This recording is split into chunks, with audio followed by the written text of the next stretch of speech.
It is a great honor and privilege for me to be here, not only because I am in awe of the leaders of this conference, of the speakers at this conference, who I've reported on for many, many years, but also because I have a great privilege in being able to speak with you. You are, as Dr. Ward said, the next warriors in this fight that are going to experience perhaps some of the culmination of what the other side, as it were, had in mind. And that might mean, for you and for your children, a great war. This is a war. And I believe very strongly that if you follow in their footsteps, all will be right. But that rightness might not be in this world. LifeSite News is a news agency that is very privileged in that it gets to report on all of these good folks. We get to tell the stories about the saves, as we call it, in the pro-life movement, about the great efforts and war to protect the family and to protect faith and freedom. We get to work with amazing folks all over the world. LifeSite News actually began as a little email list I would send out to the leader of the pro-life movement in Canada, Jim Hughes, and a bunch of my friends. It was research reports that turned into daily reports of what was going on in the news, that was going on in the news internationally. Jim Hughes, in addition to being the head of Campaign Life Coalition Canada, is vice president, along with John Smeaton, of International Right to Life. So the view is very much a global view, and we found very early on that the anti-life and anti-family movements were coordinating at an international scale, as you heard from Dr. Ward. And this coordination was sometimes hidden, sometimes open, actually. And so it was ours to tell the stories of what was going on also from all over the world on our side. Because we noticed in the media in Canada and the media in America that the stories weren't being told. We would have a March for Life. In the United States, every year they have a March for Life in Washington, D.C. There's between 100, 200 to 500,000 people participating every year. And for the most part, even the local media ignores it. Can you imagine having 500,000 people go in front of you as you're driving home from work one day? You're stuck in traffic for hours on end, and you go home and you tell your wife, yeah, I'm so sorry I'm late for dinner. I was stuck in this massive, I couldn't believe there's 500,000 people walking in front of us. It took hours. So it's all forgiven that you're late by an hour or two. And then you hit the nightly news and you're all waiting to see what happened, and there's nothing. And your wife turns to you and says, oh sure, there was a huge So there was this massive problem in terms of reporting. They failed to report what was actually happening. But there was even a worse problem. And that is what they reported when they were reporting. Because they reported falsehoods. Now, when you report something in the pro-life movement, and when you watch it in Canada, we will very often see, actually it becomes even much more clear with same-sex marriage. In the same-sex marriage battle, you will almost always see the same clip played in the beginning of newscasts about same-sex marriage, when it's a documentary, expose, or whatever. And you will see people with signs saying, God hates fags. And you'll see these grumpy people yelling at people's funeral. A young man dies who happened to be single or something, and they're yelling, you're going to go to hell and burn. And up with the signs, God hates fags. Now, this is in the Canadian media as a beginning to our same-sex marriage debate on television. And they're showing this. You know, this footage doesn't even come from Canada because we don't have that in Canada. That is a crazy group in the United States who does this kind of thing. It has been surmised that these folks are actually same-sex marriage activists, because what they're doing is so damaging and insane for the side of family that it seems likely that they're actually on the other side. They might be sincere and crazy, but they are definitely no friend of the movement for the family. But when this is played as you know, an entry into a story about same-sex marriage, it sets this insane tone of which the opposite is true. It's exactly the same in the pro-life fight, where you again have people outside of clinics screaming, "You're going to burn in hell!" And in reality, what is it? Outside of an abortuary, and I'm sure many of you have been there, there's people praying. There's people on their knees. There's people offering help in the most gentle and loving way. And people who, even after the abortion has been undertaken, offer help again to the woman and the men who are grieving what has been done.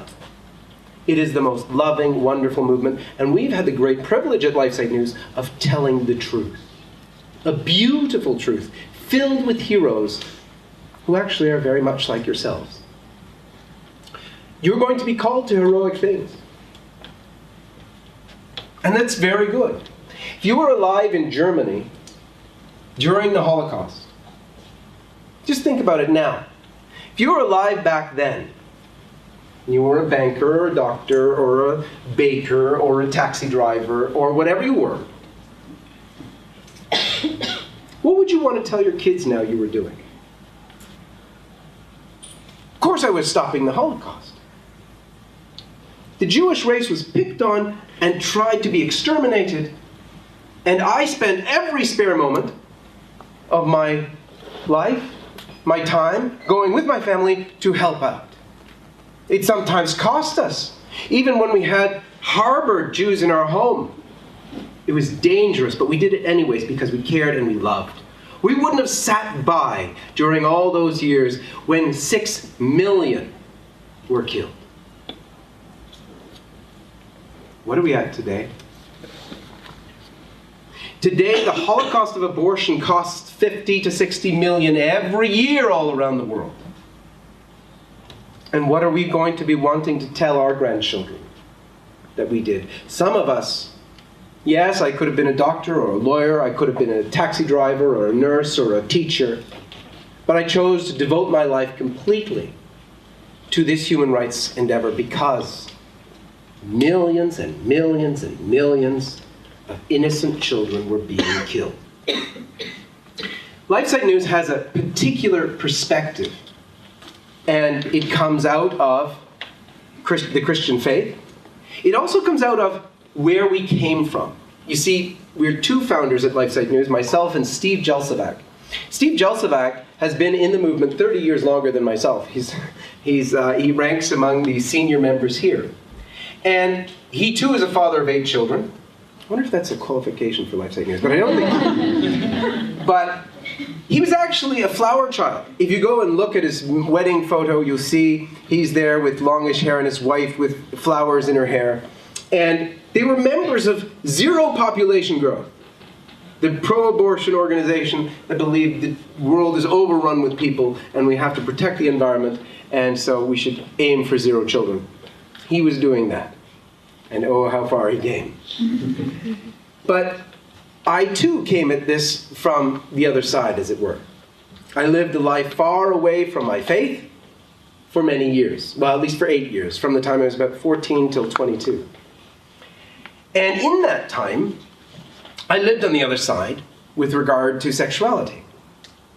I have been there, done that, on the other side of the culture of life. And I learned very well the horror of it all. Outside looks really, really cool.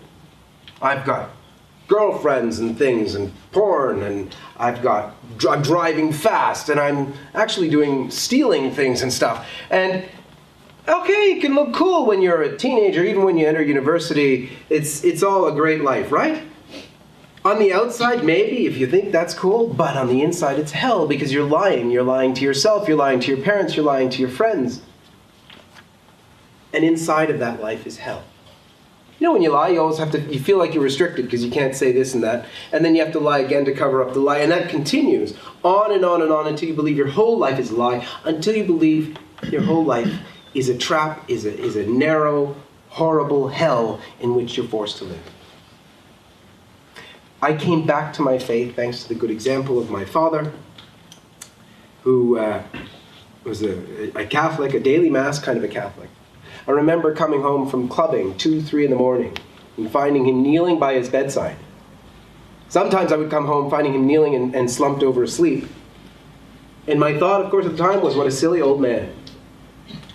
But later, that strong faith, particularly the persecution he received from his faith, from myself and from my siblings, from my mother even, who left us when I was 18 years old, from his colleagues at work, and from friends of our family, that persecution spoke to me so strongly and was one of the reasons that I could come back to faith.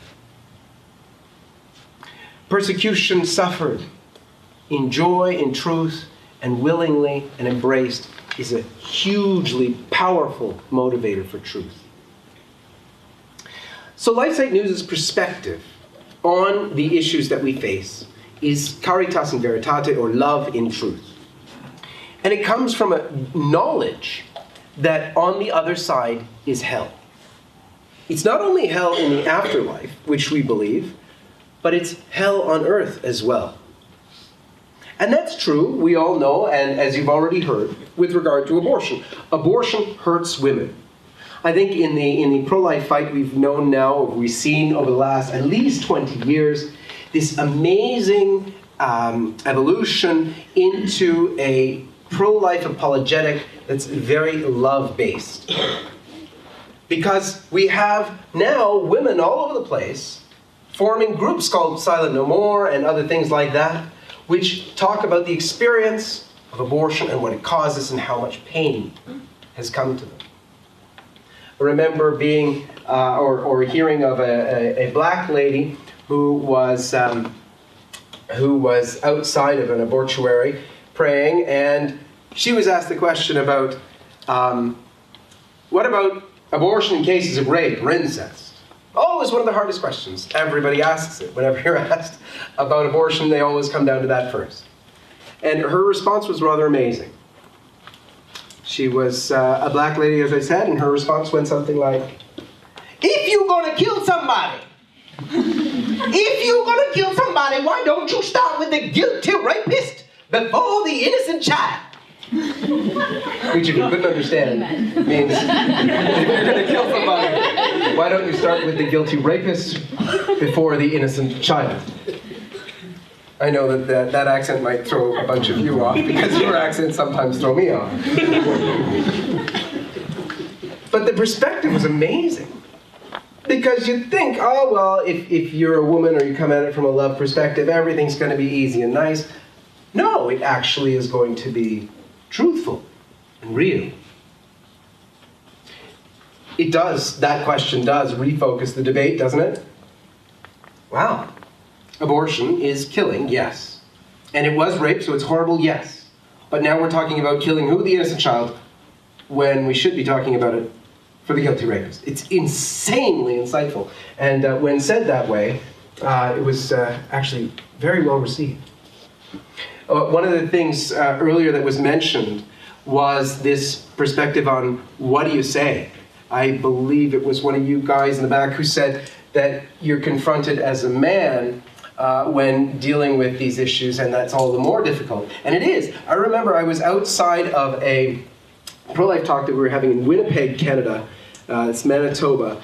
And we were having this vigil outside the hospital first, where we were asked to pray and be silent. And so we were. A busload of pro-choice people, as they call themselves, came over. They were probably all within 18 to 24, and they were yelling in our faces, thank God not spitting, but yelling, and trying to be intimidating without hitting us. We were Canadian after all, so. We then eventually got back to the hotel, and they came back, and this time they were outside, because I said we're Canadian, so they stayed outside. But with blowhorns, we're, chanting anti-sex, anti-gay, anti-choice bigots go away. And I went out to talk to them, because I love talking, and I went out and I said to them, hey, I'm one of the guys who you're protesting against here, would you like to talk? And the first, I think it was 5 or 6 of them, said the same line to me. It was amazing. I don't talk to blankety blanks. And blankety blanks started with an A, and you get the rest.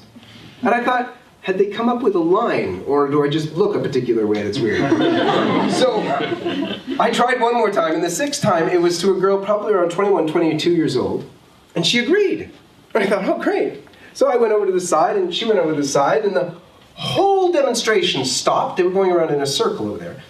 And they all gathered around us, and I thought, oh, gee. And then there was a television camera brought over to this side, and I thought, now we're in for it. And being a man and Canadian, I said, well, she was a woman, and said, you know, so what would you like to say? And so she began, how dare you as a man tell me what I can do with my body? Ow. And that went on for a little bit, and she explained some things. And my response was, well, as a person of color, I'm against discrimination. And that was a very weird response for her, because she was for sure an anti-racist activist as well. So that response totally took her off guard, because she watches Canadian television, so she was ready for, you're gonna go to hell, you're gonna burn. That's what she was expecting. And I said to her, well, as a person of color, I'm against discrimination. I talked to her about how when I was a kid I was discriminated against. I was picked on because I was colored. It's true, I went to a private school and I was. And I told her, but I'm also against discrimination. As much as I am against discrimination based on race, I'm against discrimination based on age and size as well. And the baby in your tummy, in your womb, is small, yes. My 2-year-old, though, is of no less value than me because he's small. That baby inside your womb is young, yes. But my 2-year-old, again, is of no less value than me because he's young. In fact, that baby, if he had a problem with needing food, they'd give some to him. Society would take care of him. If I did, they'd say, get a job. What are we doing by discriminating based on age and size?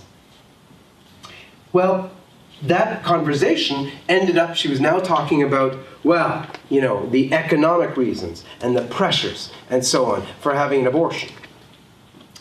And she finished that next volley with, would you lose the shirt on your back right now so that I could have an unplanned pregnancy? And at that point, it was a moment of rejoicing.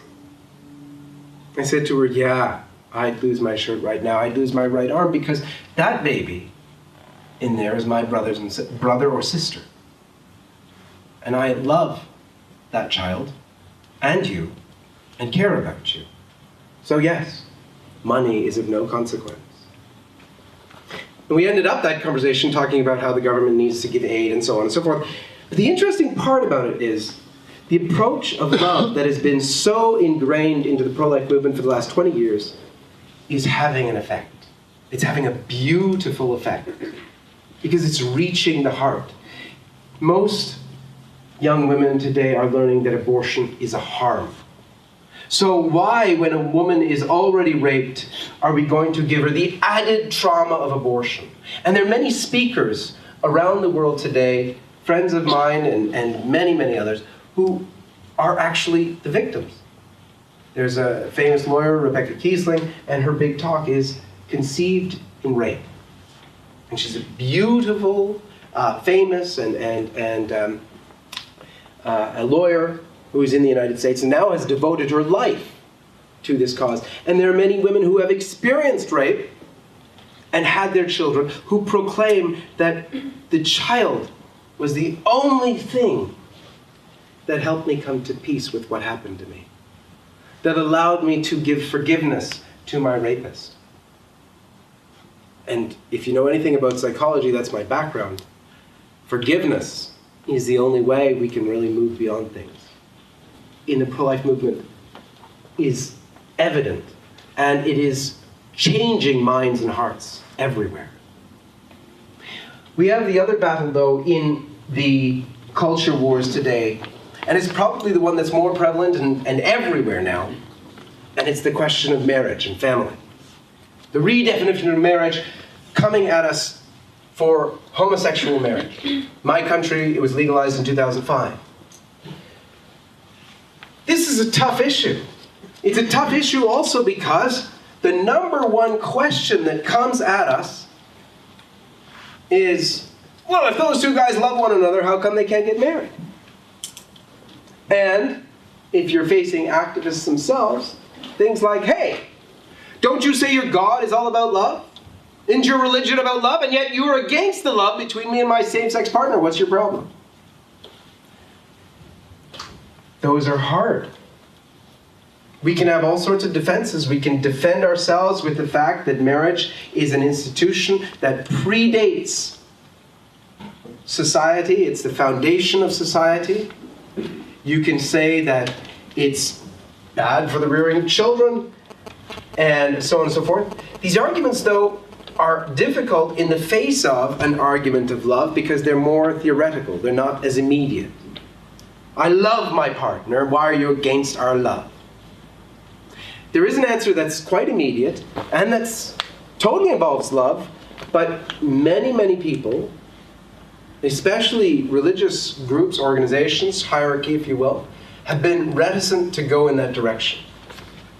Maybe for all sorts of reasons. Maybe it's icky, maybe it's politically incorrect, maybe whatever, but there's an area which we have not broached very much in this war. And that is the reality of what's going on inside these relationships, these homosexual relationships. This boils down, of course, to the sexual act. And the sex that goes on in those relationships is extremely harmful for the body. At LifeSite News, we try and provide the evidence that will support the causes of life and family and faith. And so we publish all the studies, as many as we can find, of what happens to women in abortion, what happens to women who have been raped and opt for either abortion or for life, what happens to people who enter these homosexual relationships and encounters. And the truth is the harm to the body is unbelievable. Not only for sex between men and men, but also between woman and woman. There are sexually transmitted diseases, or infections as they're now called, that are endemic to that community, that are specific to that community. And they're very harmful. I can tell you from personal experience. I went to India and spoke there, and while I was there, I visited an AIDS hospice run by beautiful nuns. And in there, I went into the dying room and stood before 3 men lying on beds who were dying from AIDS. Their suffering was such that you were literally afraid to touch them. And then you could watch these beautiful nuns go and minister to them and bathe them and be with them in their final hours. So I know from first-hand experience what the behavior causes. And as you'll see, I mean, the world tries to lie. How many of you have seen television reports or accounts from journals or whatever that suggest that AIDS is not really a gay disease at all? How many of you? A good number of you. It's a lie. 88% of AIDS cases are centered within the homosexual community of males who have sex with males. That is evidence enough. And there's all sorts of studies to prove it, but as one of our speakers said, the world is likely not to believe you. It's true. They are. Even when you furnish studies, they're likely not to believe you. So at LifeSite News, we do all sorts of creative things to get out the truth. And one of them is so good, I carry it around on my iPhone, because it's a quote from a homosexual activist in Canada after 2005, after the legalization of same-sex marriage.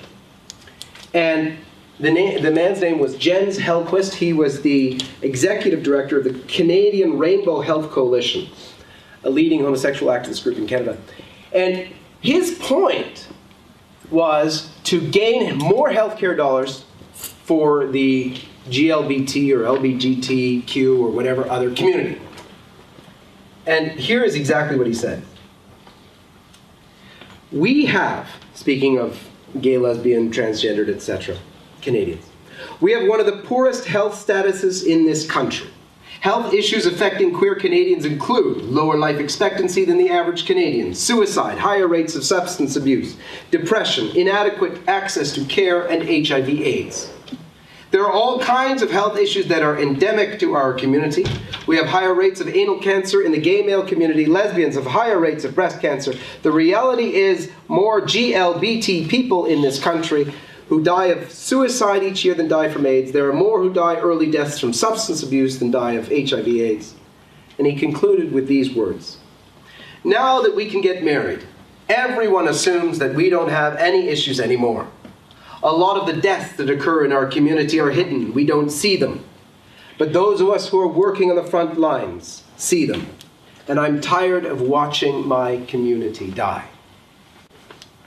If you're not going to believe those who speak for the family, if you're not going to believe the studies themselves, at least believe the homosexual activists when they've told us. This movement for the family is a movement of love because, as I've said frequently on many occasions to activists on the other side, it doesn't make me popular to say this stuff. In fact, it makes people call me a hater and a bigot. But I'm going to say it anyway because I love my brothers and sisters that are inclined to homosexuality. Because it is a harmful lifestyle. Because it harms their bodies. It harms their psychology. I could go into that for a long time, but we don't have the time for that. And being a Christian, I will tell them, has eternal consequences as well. You see, when I'm talking to activists on the other side, I never hide my religion. The reason why, there's many different approaches to this, and I've watched a lot of them over the years. A lot of people try and keep religion out of it. In fact, some people try so hard to keep faith out of the thing, they almost try and deny their faith. And one thing I can tell you from watching the activists and being among them, on the other side that is that nobody ever buys that. All they think of when you don't mention it is, yeah, all this is religious stuff. And look, they're not even saying it, they're trying to hide it. So I don't try and hide it. I actually mention it. I mention it sort of in passing, but just so that they know where I'm coming from. Yeah, so I'm all concerned about the bodily harm that comes to this, the psychological harm that comes from this. But you know, also I'm a Christian, and I believe it has eternal consequences as well. And in order to bolster that point, I use a quote from an atheist. A very famous atheist in America who hates the Catholic Church. He hates all Christianity. In fact, he has a TV show called Penn and Teller that's dedicated principally to bashing the church. He said something incredibly interesting, and it was this. And this comes again from an atheist. It's 2008. Penn Jillette, co-host of Penn and Teller, said, "If you believe there's a heaven and hell, and that people could be going to hell or not getting eternal life or whatever, and you think it's not really worth telling them this because it would make it socially awkward, how much do you have to hate somebody to believe, not to proselytize, excuse me. How much do you have to hate somebody to believe that everlasting life is possible and not tell them that?" Ouch. The words of an atheist convicting many of us to share the truth of faith. And so when I tell them, yep, and so I'm telling you this as well. You might not accept it, but that's okay. At least you know where I'm coming from. It's an answer of love. Why am I doing this? Because actually I love you. Why are you against the love between me and my same-sex partner? Well, because first of all, I love you. And if you loved your partner too, you wouldn't want to subject him to the physical, psychological, and perhaps eternal consequences that what you're doing with him will bring. It's all about my love for you. Now, there's the plethora of other reasons we all know about it. But this is one area where we need to bring the love argument into our conversation about this very difficult area. It is a very difficult area. In fact, it's so difficult that when I was coming into the church, when I finally made it in, I was taken by this weirdness. I'm a Roman Catholic, probably as many of you are. And, you know, Our Lady played a big role in my conversion. And one of the things I read about was Fatima, and Our Lady appeared to 3 children, if you don't know the story. She told them all sorts of things. One of the things she told them, oddly enough, in 1917, was more people go to hell because of sins of the flesh, surround sexuality, than for any other reason. I was struck by that. I thought, that was kind of weird. Okay, whatever. That was 1917. The internet hadn't even been invented yet. Well, I then heard a Catholic philosopher at Boston College. His name is Peter Kreeft, in my way of speaking, Kreeft, probably in yours, Kreeft. And so he said something very interesting. He said, do you notice how almost the whole of the culture war is about one issue? Then he did this laundry list of abortion, same-sex marriage, masturbation, pornography, pedophilia, prostitution, stem cell research, embryo, IVF, all these things. And it's all about one thing. It's all about sex. And then I was even more puzzled, because it seemed to jive with what Our Lady of Fatima was saying, and it was confusing as heck. Why is this? Then, reading John Paul II's Theology of the Body, a light went off for me that was truly, in my mind, amazing. Because John Paul II taught not only of his own, he taught what the fathers of the church had taught about the relationship of the Trinity. They described the Trinity as the Father, Son, and Holy Spirit. The Father giving himself over completely, totally, faithfully, and fruitfully to the Son, and the Son so the same to the Father. And that full self-giving of one to the other is the person of the Holy Spirit. Also in Corinthians you read St. Paul talking about what everybody who's 14 and over thinks they know. He says, and for this reason, a man shall leave his father and mother and cleave to his wife, and the two shall become one flesh. And everybody over 14 goes, I know what he's talking about. I get that one flesh reference. And yet in the very next line, you're thrown for a mental leap, because he says, and I'm referring to the relationship between Christ and his church. And most people go, what? But it's true. So if you take that, then God, from the beginning of time, throughout all time and in every place, established the family as an example of his Trinitarian love, the love to which we're all called in heaven. In doing so, he also establishes the relationship between Christ and his church. And this is stamped from the beginning of time, throughout all time, and in all cultures, everywhere you will see marriage. And it is, in reality, this example of the heavenly relationship. And then if you're Satan, and God has made this his number one example of heaven, and your job as Satan is to keep people out of there, where is the focus of your attack going to be? Right there. So for me, it was a very powerful instruction as to the answer. Oh, that is why.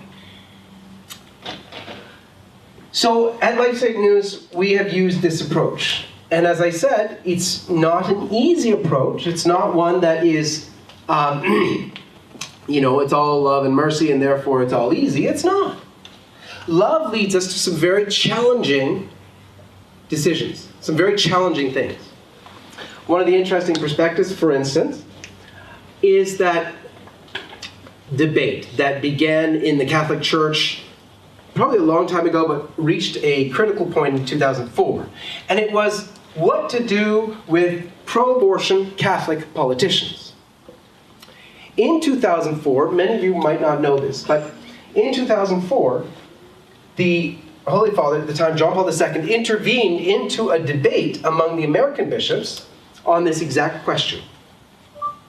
And John Paul II had himself raised the issue that these type of politicians, these Catholic politicians, should be denied Holy Communion.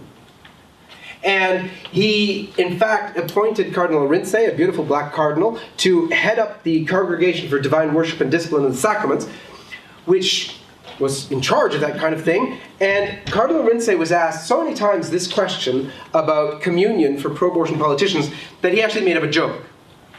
The joke went this way. You do not need to ask a cardinal from the Vatican what to do about this. You ask the 7-year-olds who are going to receive their first Holy Communion, and you tell them that politicians who want to allow for killing of babies want to come and receive Jesus with you in Holy Communion. Should that be allowed? And they will give you your answer, the 7-year-olds, not a Vatican cardinal. Well, at the time, the U.S. bishops were debating this. They were debating it in a committee of the bishops, and Pope John Paul II had the head of the CDF at the time, a Cardinal Joseph Ratzinger, which some of you may have heard of, send a letter to the American bishops. And the letter, a one-page letter called Worthiness to Receive Communion, published on LifeSite News, because it wasn't published in many places in the world, but it was published there, 5 paragraphs of argument, which said, in the end, pro-abortion Catholic politicians, once they've been warned and told what they're doing, must be denied Holy Communion. It's very clear. The letter, unfortunately, never made the light of day until it was leaked in the press and onto Italian website that's a very good one, and published it. And immediately came the cry through the underground, it's all fake, nonsense. You know, what is that? That's some anomaly from some conservative group somewhere. Except for the fact, the beautiful fact, that a couple days after that, Cardinal Ratzinger's office confirmed that it in fact was an authentic letter sent to the US bishops. This answer from the Vatican seems harsh. Various bishops around the world have described it as, that's politics at the altar, that's using the sacrament as a weapon. So it sounds pretty mean and nasty. However, there's some interesting things about it. It comes from a perspective of love. That was explained to us first by a Canadian Archbishop, I'm very proud to say. Canadian Archbishop Terence Prendergast, who is Archbishop of Ottawa in Canada. He described this to me in an interview as a way of reaching out in love to Catholic politicians. Because they too are Catholics, they too are the bishop's children, as it were, spiritual children. And what do we want for our children, but especially as bishops? Eternal life. And so by denying them the sacraments, it is actually a call to them to come back to fullness of faith. Because they, in supporting abortion, are denying themselves the sacraments, and when they go to receive them, are, according to the teaching of the Church, heaping upon themselves the sin of sacrilege in addition to the other sins. So it's an act of love, of calling them back to fullness of faith. In fact, when Cardinal Rinsey retired in the pontificate of Pope Benedict XVI, Pope Benedict appointed a new head for the Congregation of Divine Worship and Discipline of the Sacraments, Cardinal Canizares. And we wanted to find out at LifeSite News what Cardinal Canizares' opinion was on the same question, so we went to interview him. And he told us the self-same thing, that, you know, quoting actually from Cardinal Ratzinger's letter, who is now Pope Benedict, and told us, though, it is love to do this. And in fact, he quoted Scripture. He said, St. Paul said it most succinctly, "He who eats and drinks unworthily is guilty of the body of the Lord." Why are we not loving our Catholic brothers and sisters who are politicians enough to deny them Holy Communion? So the approach of love doesn't always lead to easy answers, but it leads to truth. It's authentic. And it's, in my mind, especially in university culture, when we're on-the-ground activists, love is, to my mind, the most easy way of getting through to our opponents. You probably won't convert them on the spot. If you do, please call me. I'd love to report the story. But at least, in the words of one atheist lawyer who I was debating at one time on radio, at least they will come back and say, as he did, I hope the rest of the church is coming at it from that altruistic perspective. And that's the thing. We want to be able to show the truth. The truth of the matter is that we come at these things from love. Love for the whole of society, love for the family, love for God, even love, and especially love, for those who are in those lifestyles, for those who are considering, undergoing, or having undergone abortion. It is this approach that we take on LifeSite News that is in the hearts of all of these leaders before you, that you must adopt and know that it won't be easy.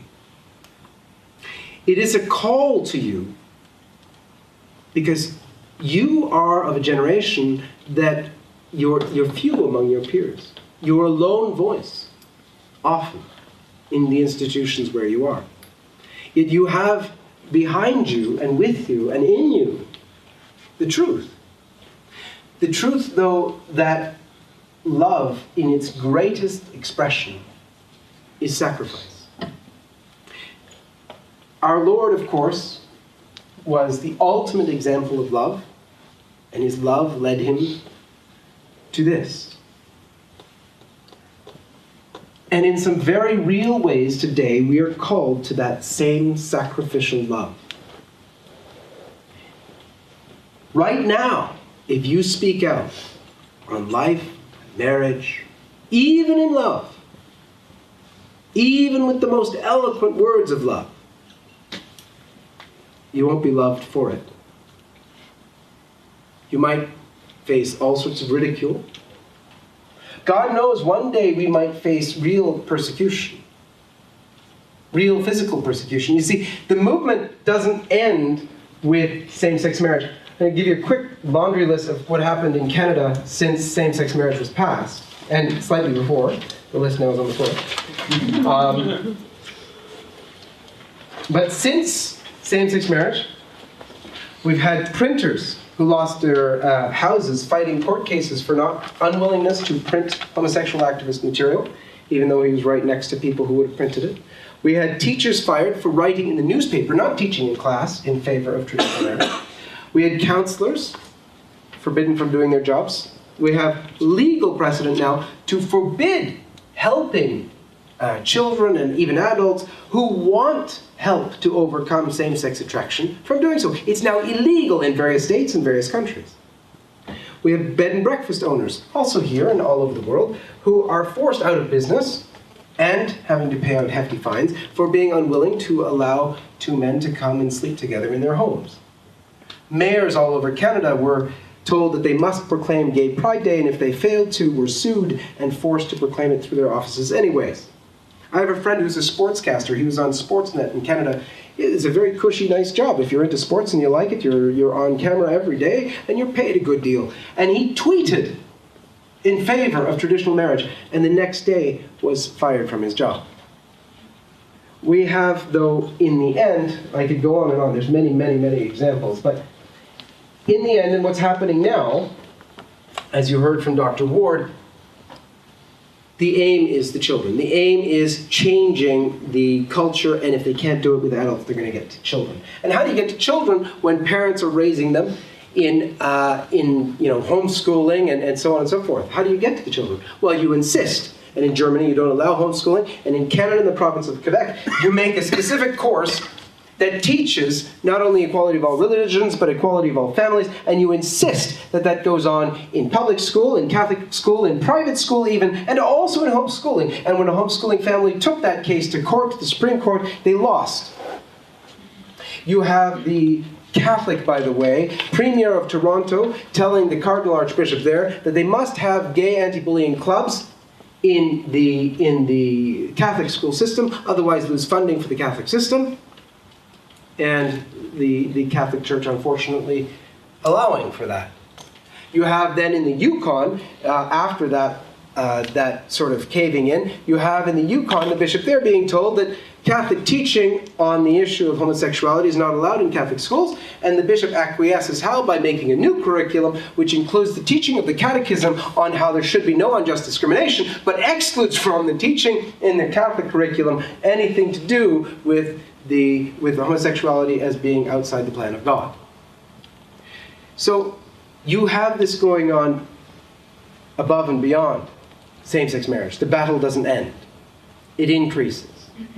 And I believe we are heading to times where we will be perhaps denied not only certain jobs, perhaps even our freedom.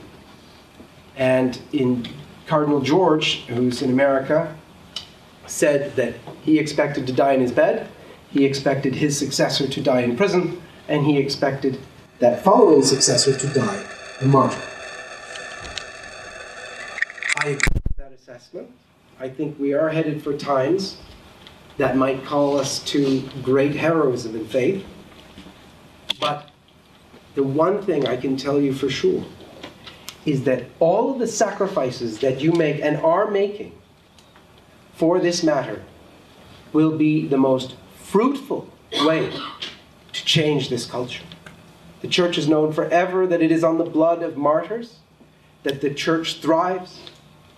And I know from my own personal experience, what brought me back to faith when I was living a completely hedonistic lifestyle was the persecution that my dad received from me, from his colleagues and family, for being a faithful daily Mass Catholic.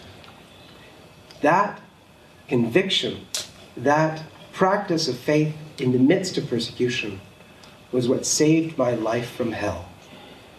I know with every fiber of my being, any suffering you endure for life, for family, and faith will be the seeds of the new generation of the culture of life. God bless you.